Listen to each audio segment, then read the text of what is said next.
బాలకోట గారు నమస్తే సార్. నమస్తే శ్రీకాంత్ గారు. బాలకోట గారు పేరుని ఉమ్. నాని, కొడాలి నాని వీళ్ళిద్దరు మాత్రం వైఎస్ఆర్సీపీకి నిజంగా పెట్టని కోటలు సార్. జగన్మోహన్ రెడ్డిని ఏమన్నా మాట అనాలంటే వీళ్ళిద్దరిని దాటుకునే అనాలేము. ఎందుకంటే చాలా మంది మొన్నటిదాకా విమర్శిస్తా ఉన్నారు, అధికారంలో ఉన్నారు కాబట్టి వీళ్ళు రెచ్చిపోయి ఏది పడితే అది మాట్లాడుతున్నారు, అధికారం పోయినాక కూడా ఇంతే పొగరుగా మాట్లాడతారా అన్నారు. కానీ ఈరోజు పేరుని నాని శంషేర్ అంట సవాల్ విసురుతా ఉన్నాడు. దమ్ముంటే, మీకు గనక దమ్ముంటే నా ఒంటి మీద ఉన్న రోమాలు పీక్కోండి. ఆ? మీరు అంతకన్నా ఏం చేసేది లేదు, అది కూడా పీకలేరు అన్నట్టు అన్నాడు అనమాట. అంటే ఏంటి సార్, అంటే వైఎస్ఆర్సీపీ వాళ్ళకి వచ్చిన 6 నెలల్లో కొంచెం అణిగిమణిగి ఉన్నారు, ఎక్కడో భయపడతా ఉన్నారు. అంటే తెలుగుదేశంగా ఉన్న రెడ్ బుక్ ఓపెన్ చేస్తుందా, గట్టిగా యాక్ట్ చేస్తుందా అన్న భయంలో కొద్దిగున్నారు. కానీ వంశీని అరెస్ట్ చేసినాక ఇంకా తెగిచ్చేసినట్టు కనబడుతున్నారు ఏంటి వీళ్ళు. అంటే వీళ్ళు ఏం చేస్తే అది చేసుకొని ఇక మేము తగ్గేదే లేదు, ఎవడొస్తే ఆయన తొక్కుంటా పోతా ఉన్నట్టు తయారయ్యారు ఏంటిది. అంటే చంద్రబాబు నాయుడు గారి మెతకతనం మీద ఉన్న వీళ్ళకి నమ్మకమా, లేకపోతే వీళ్ళు రెడ్ బుక్ అంటారు తప్ప వీళ్ళు పెద్ద పీకేదేం లేదన్నది ధైర్యమా? శ్రీకాంత్ గారు నమస్తే. నమస్తే సార్. ఏమయ్యింది? ఉమ్, పాప ఏడ్చింది. ఉమ్, ఉడ్వర్డ్స్ బొట్టు. ఉమ్. ఓ పాప ఏడిస్తే ఏం చేయాలండి? డ్రై వాటర్ పట్టాలి. ఆ, ఉడ్వర్డ్స్ ఉడ్వర్డ్స్ ఆ, ఉడ్వర్డ్స్ పట్టాలి. ఉమ్, మరి ఇప్పుడు పాపలు ఏడుస్తున్నారు, ఉమ్, ఎవడో ఉడ్వర్డ్స్ పట్టట్లేదు. ఉమ్, పేరు నాన్నగారి పరిస్థితి అంతే. ఉమ్, నేను విన్నాను, ఉమ్, నా ఒంటి మీద రోమం బేకలేరు అని ఉమ్, కొల్లు రవీంద్రకి సవాల్ చేశాడు. ఉమ్, ఆయన సవాల్ చేయటం కాదు, ఉమ్, జగన్మోహన్ రెడ్డి గారి బడే అది, ఆ, ఆయన స్కూలే అది. ఆ, ఆయన చెప్తుంది కూడా అదే కదండి. ఉమ్, జగన్ 1 చూశారు, జగన్ 2 చూస్తారు. ఉమ్, 1.0 చూశారు, 2.0 చూస్తారు. ఉమ్, 2.0లో ఉన్న శ్లోకాలు కూడా ఆయన చెప్తున్నాడు. ఉమ్, అంటే ప్రతి పోలీస్ ఆఫీసర్ని గుడ్డలెప్పదీసి రోడ్డు మీద నిలబెడతాం, ఉమ్, సప్త సముద్రాలు దాటి పట్టుకొచ్చి లోపలేస్తాం. ఏ సిఐ, ఏ డిఎస్పి, ఇలా పేర్లు పెట్టి మరి, ఏ తిరుపతి ఎస్పి, ఏ పులివెందుల డిఎస్పి, ఇలా పేర్లు పెట్టి మరి చెప్తున్నాడు. మరి ఏం పీకట్లేదు కదండి. ఉమ్, పీకితే ఆ మాట అనరు. ఉమ్, ఇందాకనే ఒక తెలుగుదేశం పార్టీ మహిళా ఎమ్మెల్యే చెప్పింది. ఉమ్, మన తాడిపత్రి ఎమ్మెల్యే ఆ ప్రతాప్ రెడ్డి గారు మీసం మెలేసినందుకు అరెస్ట్ చేశారంట.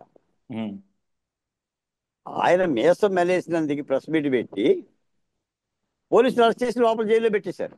ఉమ్, ఇప్పుడు పట్టాభి గారి పరిస్థితి ఏంటి? జగన్మోహన్ రెడ్డి గారిని ఒక మాట అన్నందుకే ఏం చేశారు? ఉమ్, ఇంటి మీద దాడి చేశారు, అరెస్ట్ చేశారు, జైలుకు పంపారు. రఘురామకృష్ణరాజు గారిని ఎందుకు అరెస్ట్ చేశారు చెప్పండి? ఉమ్, ఆయన చేసిందా ఆంధ్రప్రదేశ్ వచ్చి? ఉమ్, ఆంధ్రప్రదేశ్ రాకుండా ఢిల్లీలోనే తలదాచుకుంటూ మీడియాలో జగన్మోహన్ రెడ్డి గారి ప్రభుత్వం మీద కాస్త ఘాటైన విమర్శలు చేశాడు. ఆ ఘాటైన విమర్శలకి తెచ్చింది. ఇప్పుడు జర్నలిస్ట్ అంకబాబు ఏం చేశాడు?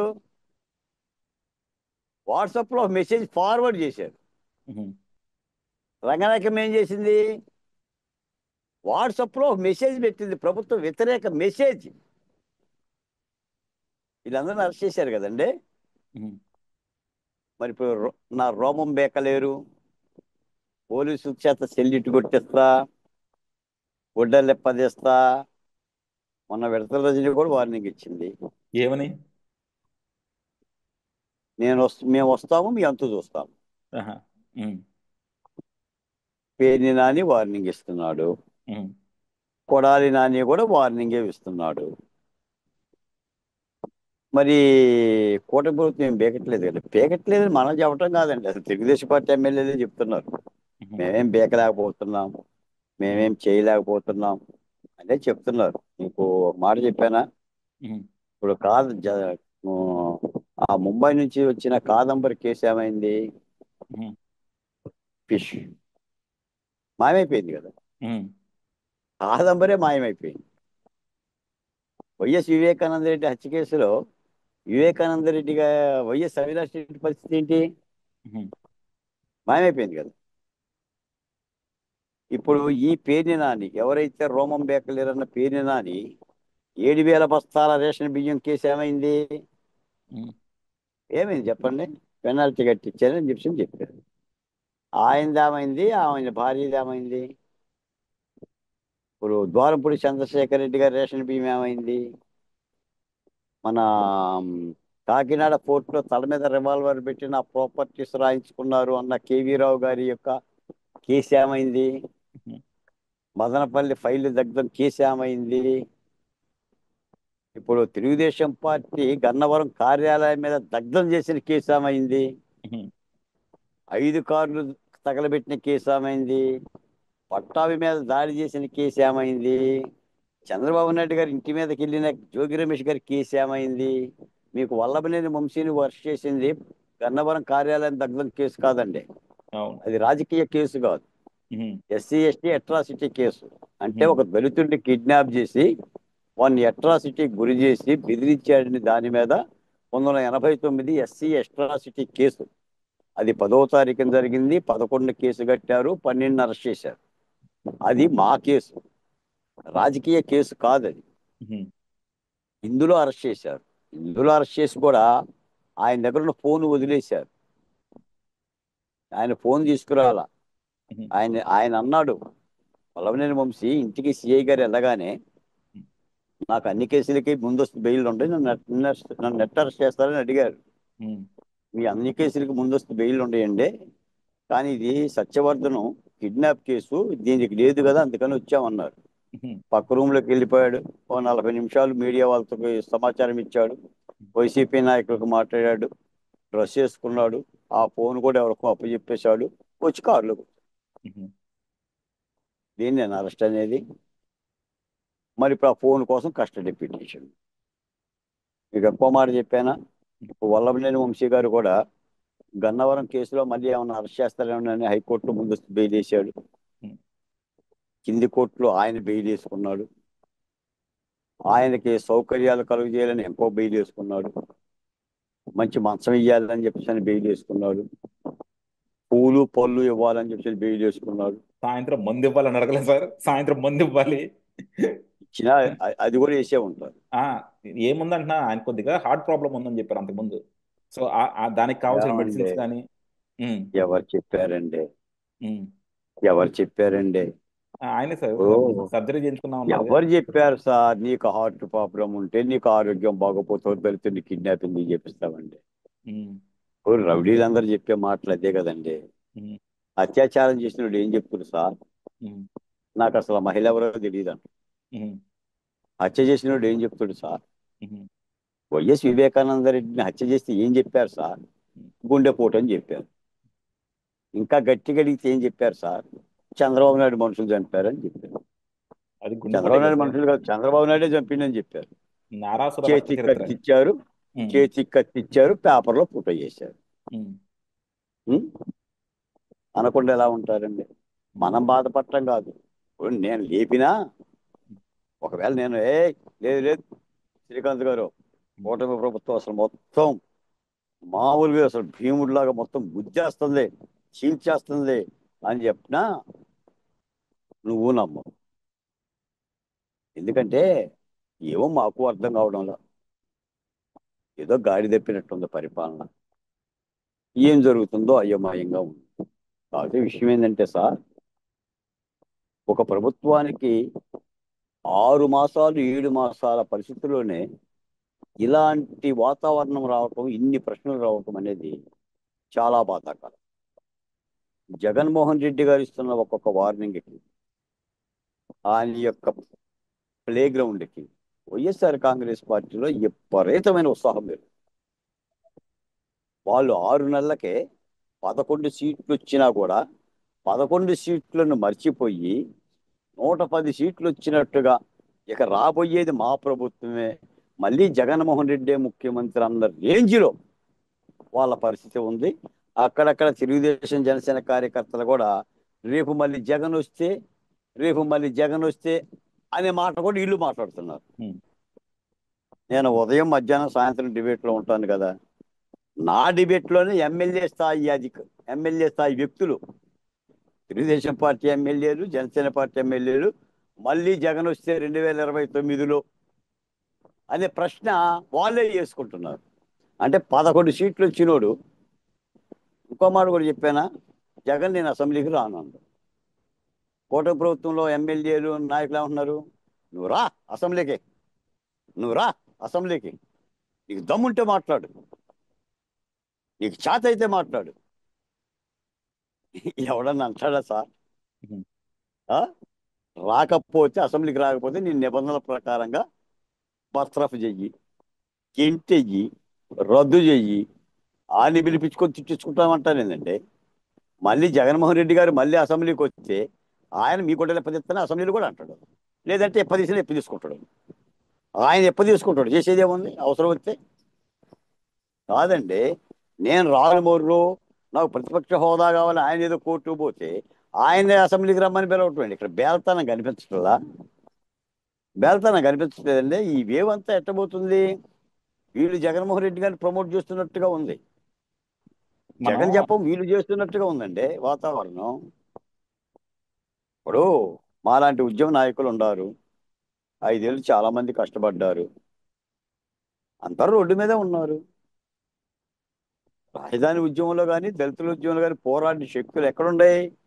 రోడ్డు మీద ఉన్నాయి. ఎందుకుండే రోడ్డు మీద? ఎందుకుండే ఈ రోడ్డు మీద? ఉమ్. మేము ముగ్గురు పంచుకోక నీకు ఇవ్వాలి, మేము వాళ్ళు ముగ్గురు పంచుకోక మిగిలిన ఏదో చూడాలి. ఏది ప్రజలు కోరుకున్న ఆశలు?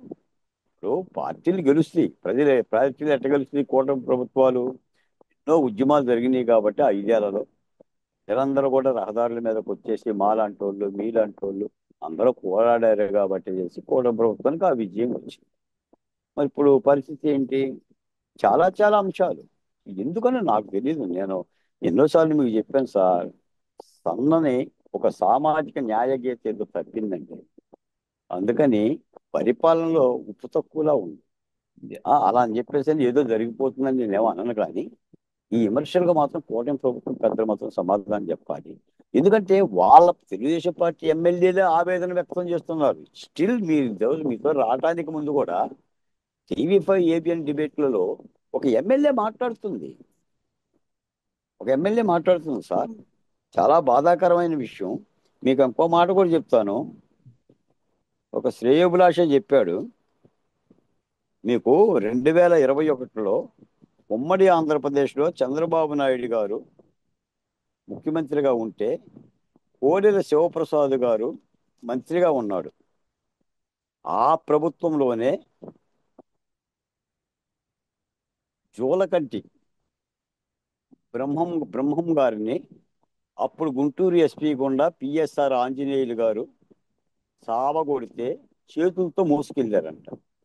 అప్పుడు జూలకంటి బ్రహ్మం గారి అమ్మ దుర్గాంబ గారు ఎమ్మెల్యే.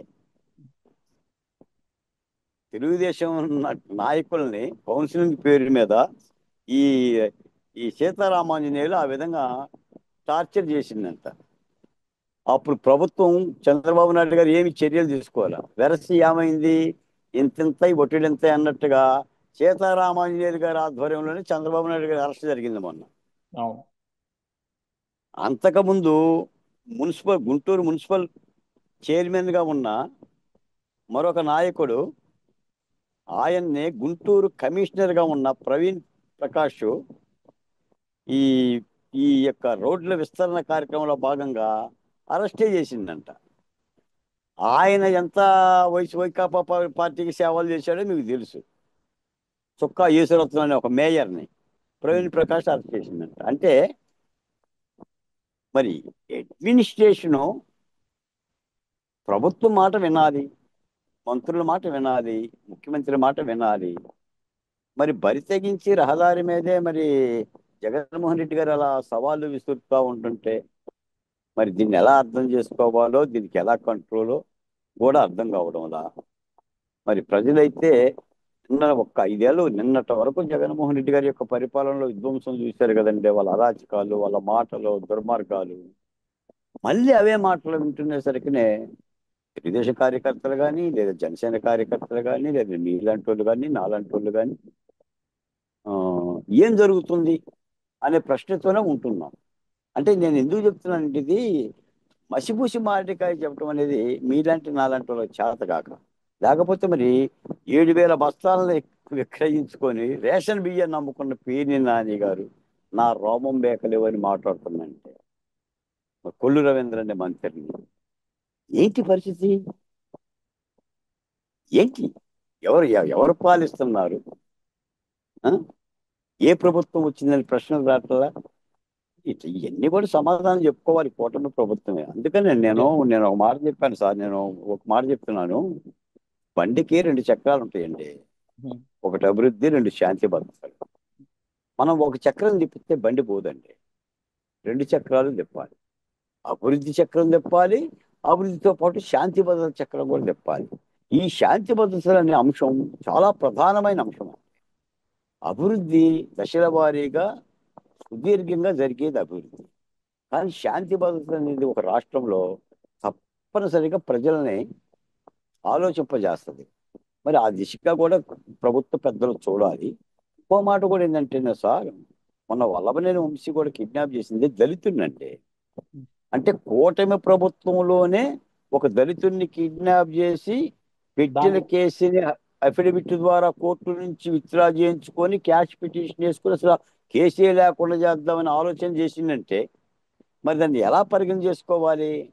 మరి ఆ సత్యవర్ధన్కి రక్షణ ఏంటి?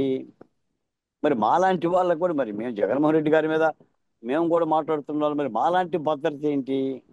ఇవన్నీ కూడా అంశాలు అవుతాయి. మరి మరి ఈ దిశగా ఎందుకు మరి ప్రభుత్వం మర్చిపోతుందో మరి చూడాలండి. అంటే ఒకటి ఏంటంటే శ్రీకాంత్ గారు, ప్రభుత్వం మంచి కోరుకుంటున్న వ్యక్తులం కాబట్టి మనం చేసే ప్రతి సూచన కూడా వాళ్ళు సహృద భావంతో తీసుకోవాల్సిందే తప్ప వ్యతిరేక భావంతో తీసుకోకూడదని నా మనవి.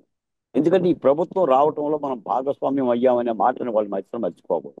మనం ఏది చెప్పినా కూడా హితవచనాలే తప్ప విరుద్ధ వచనాలు కావన్న సంగతి మాత్రం వాళ్ళు గుర్తుపెట్టుకోవాలనేదే నా కోరిక. అంటే ఒకటి సార్, అధికారంలోకి వచ్చినాక ఎవరికి కూడా మంచి అనే మాట వినపడదు అనమాట. వాళ్ళకి భజనే తప్ప, పొగడ్తలే తప్ప విమర్శలు కానీ లేకపోతే సజెషన్స్ కానీ వాళ్ళు వినిపించుకునే స్థాయిలో ఉండరు వాళ్ళు. సో డెఫినెట్గా మనం ఏం చెప్పినా సరే వాళ్ళు విమర్శనాత్మకంగా తీసుకుంటారు. బట్ ఏంటంటే ఈ రోజు కనుక దాన్ని విమర్శనాత్మకంగా తీసుకోకపోతే రేపొద్దున వాళ్ళకి దెబ్బ తగులుతుంది, ఎదురు దెబ్బలు తగులుతాయి. సో అప్పుడు అప్పుడు ఏమంటారంటే గ్రామసీమలు అంటారు, ముక్కు కోసిన మునుపటి ముగ్గులే మంచోడు అని అంటారు. అదే, ఎందుకంటే ఈ రోజు ఆ పరిస్థితి తెచ్చుకుంటారు.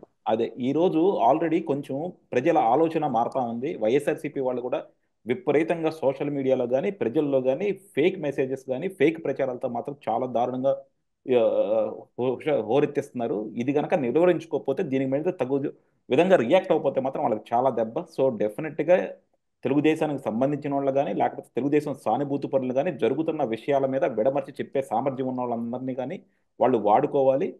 ప్రభుత్వం మీద వ్యతిరేకత కాపాడుకోవాలి. అలాగే జగన్మోహన్ రెడ్డి చేసిన అవినీతిని కానీ జగన్మోహన్ రెడ్డి వస్తే రాష్ట్రానికి మళ్ళీ ఎంత దౌర్భాగ్యం పడుతుంది పట్టించేయడం అన్నది మాత్రం ప్రజలకు ఎప్పుడు అర్థమయ్యేలా చెప్పే వాళ్ళని మాత్రం వాళ్ళు ప్రోత్సహించుకుంటూ ఉండాలి. థ్యాంక్ యూ అండి. Thank you very much sir.